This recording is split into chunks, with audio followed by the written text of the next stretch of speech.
Hi friends, welcome to sleepy classes. आज के current affairs session में हम चर्चा करने वाले हैं वाइट फॉस्फोरस बॉम्ब्स के बारे में, जो बहुत ही ज्यादा आजकल न्यूज में है। तो चलिए आइए देखते हैं क्या है इनके हार्मफुल इफेक्ट्स और क्या क्या कन्वेंशंस हैं जिनके ऊपर इसकी रेगुलेशंस क्या हैं स्टेट्स के ऊपर। ठीक है, तो सिंस द कॉन्टेक्स्ट इज कि यूक्रेन ने एलिगेशंस लगाए हैं रशिया के ऊपर that they are using white phosphorus bombs which are highly dangerous and they had been used in the World War I and World War II. तो white phosphorus bombs क्या होते हैं? Basically it is a colourless white और yellow वैक्सी solid, और ये naturally नहीं अकर करते। इनको मैन्युफैक्चर किया जाता है फॉस्फेट रॉक्स के साथ। इनकी कंबस्टेबल नेचर की वजह से ये बहुत ही ज्यादा हार्मफुल माने गए हैं। They can catch fire as low as 10 to 15 degrees above the room temperature. Applications क्या है व्हाइट फॉस्फोरस की? Basically it is used in fertilisers and it is used in the food addictives also. And पास में जैसे कि military ने भी इसको यूज किया है एज अ वेपन। तो इट इज इंसिडिनरी और chemical weapon, this is the biggest question which is in media. So हम देखते हैं कि OPCW का इसके बारे में क्या कहना है। OPCW यानी कि organisation for the prohibition of chemical weapons, it is the main organisation which regulates the usage of chemical weapons. तो OPCW ने इसको ना तो इंसिडिनरी वेपन माना है और ना ही केमिकल वेपन माना है अपने किसी भी शेड्यूल में। इंसिडिनरी का मतलब होता है one which causes fire. OPCW की अगर हम हिस्ट्री की बात करें तो ये एस्टैब्लिश हुआ था by the chemical weapons convention in 1997 to implement and enforce the terms of non-proliferation treaty which prohibits the use, stockpiling और transfer of chemical weapons। ठीक है, तो किसी भी तरह की usage, stock piling of chemical weapons को प्रोहिबिट करने के लिए एक कन्वेंशन हुई थी जिसके अंडर OPCW एस्टैब्लिश हुआ था।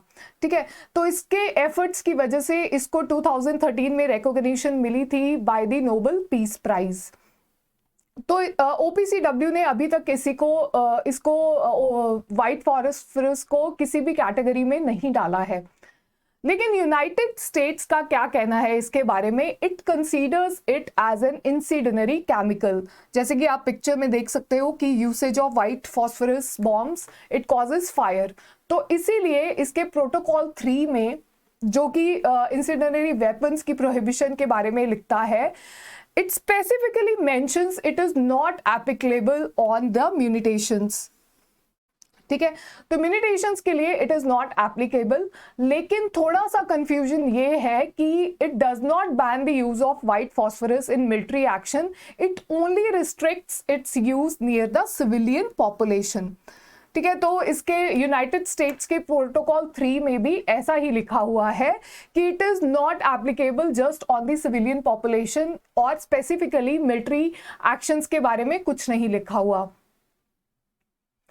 कंसर्न्स इसलिए हैं क्योंकि ये बहुत ही ज्यादा डेंजरस केमिकल है। जैसे ही ये स्किन के साथ कांटेक्ट में आता है, it causes very severe chemical Burns. जैसे कि आप पिक्चर में देख सकते हो, this is out of the result of the bomb explosion, white phosphorus bomb explosion. तो बहुत ही बुरी तरह से स्किन को उखाड़ देता है, और बॉडी का जो हाल होता है वो आप देख ही सकते हो इस पिक्चर में।